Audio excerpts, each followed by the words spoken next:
Lo-fi beats have been a staple of YouTube for quite a while. We all know this channel, the Lo-fi Girl. It's incredibly successful. 14.5 million subscribers, and this current live stream that's been going on for a few years now has 35,000 people watching it, or listening to it, I guess, as we speak. In total, the channel has over 2 billion views, which normally would equate to like a few $1,000,000. Now here's the thing, operating a channel like this offers an incredible financial opportunity. As you may know, the more watch time you get on YouTube, the more money you make, because the people watching the video get more ads. So the person who posts the video will get more money. And lo-fi channels often post videos that are multiple hours long. You know, 3 hours, 1 hour, 1 hour, 1 hour. This live stream, I think, is like multiple years long, maybe. But there's the issue of how do you get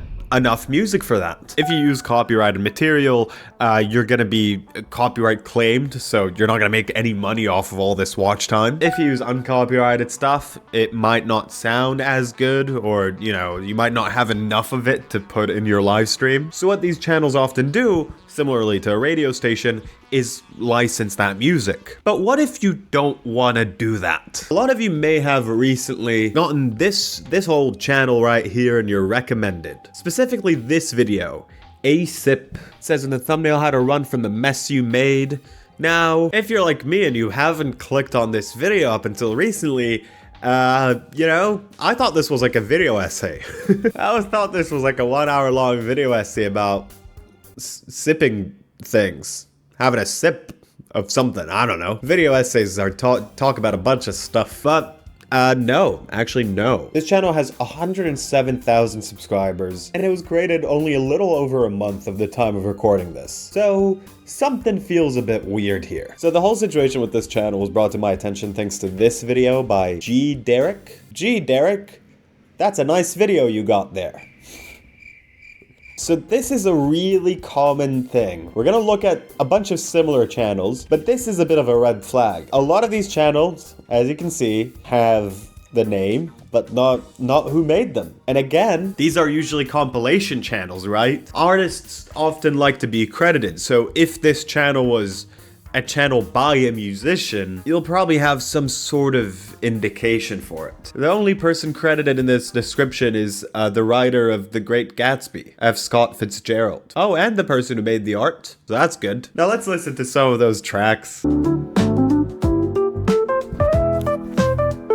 this is one track. This is a second track. And this is a different track. They sound the same. Like am I crazy? I think it sounds like the same thing. Let's skip forward. Let's skip to the random bit. I guess that's a bit different than the other ones. That's the same one again. Or it sounds the same, doesn't it? So this person over here brings this up. He went to the comments section and he saw this. Is this AI music? Are these songs written by you? Or more pointed, at the rate in which music is being pumped out implies some sort of AI extrapolation being used. Now listen, I really hope there's a musician behind this channel, and if so, my bad, but I'll be honest, I'm not sure. Besides sounding almost too clean, the only smoking gun I have is this comment that the user liked on one of the early videos, which said, "It sounds like music made with Suno," which is a generative artificial intelligence. So yeah, as he's gonna say, Suno's an AI, a music generator kind of thing. And while I don't know for a fact if this person used it, them hearting a comment that says that they did is a pretty strong indication towards that direction. Which is a generative artificial intelligence music creation program. So to test out this hypothesis, I created my own Suno account, tried to create my own AI lo-fi instrumental. Gotta say, I got pretty close. So, you know, and yeah, you can get incredibly successful doing a content farm like this, it seems like. You use some other guy's art, you just press a button and create all the music that pretty much sounds the same, and you can get 1.5 million views from this. Legendary YouTube homepage pull. Sees recommended video with a strange title and thumbnail. What's this? Well, guess I'm staying. I guess that's creative. The thumbnail and title combo. That's like a thing I I haven't seen before. People in the comments on the TikTok are saying, YouTube at the very least should let people know it's AI. We're gonna talk about that. It is 100% AI. I know this because I make music with Suno AI. YouTube requires users to mark when their content is AI. 100% it's Suno. They use the same riff over and over again for that lo-fi jazzy stuff. And this person says, good music is good music.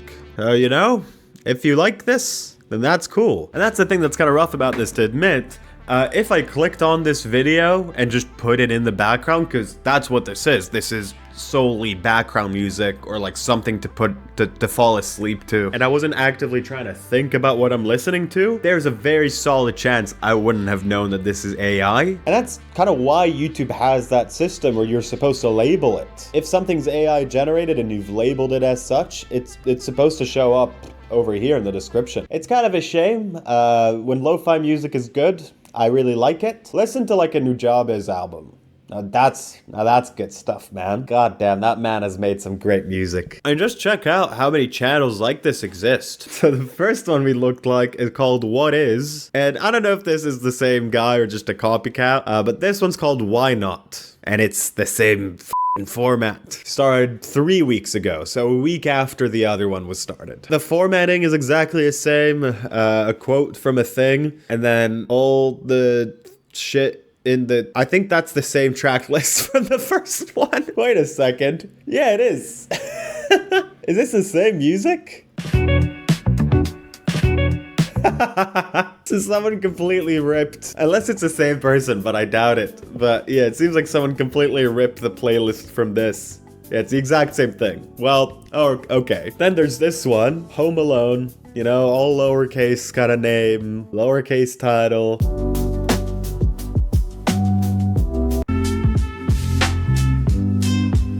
Again, I probably wouldn't be able to tell.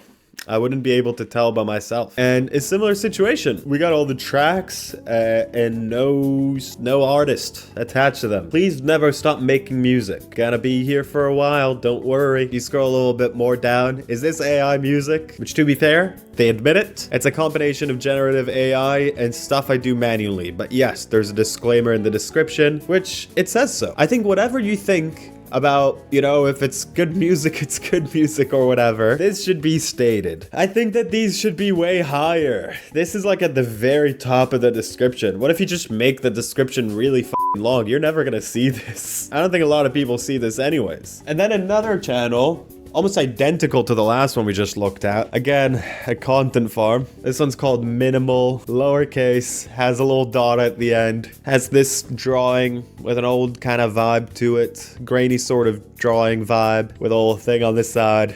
Same f***ing thing over here. You go here and no artist name. Again, this one really feels as if it's the same person as this. I mean, just look at this.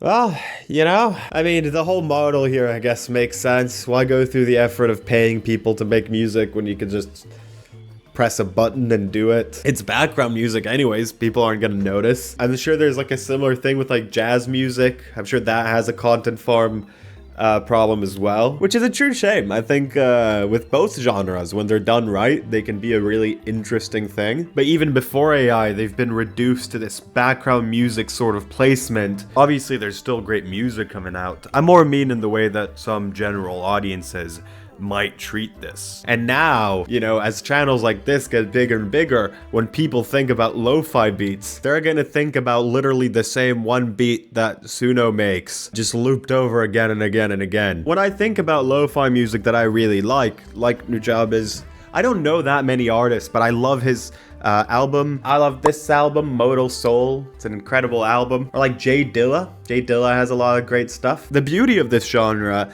when it works, is the human touch of it. It's a collage of, you know, a billion little things. Sampling a soundtrack from a movie you watched ages ago. The touch that Jay Dilla had with the drums that he used for his stuff. You know, it's a shame. It's a real shame. What do you guys think? Do you think it's that big of a deal? Or if it's good music, it's good music and shut up. You guys probably don't know, but most of the videos I posted this past month, I recorded like 2 months ago. So this is sort of a comeback for me. So like and subscribe if you think I did a good job, and for me to do more good jobs with future videos, hopefully.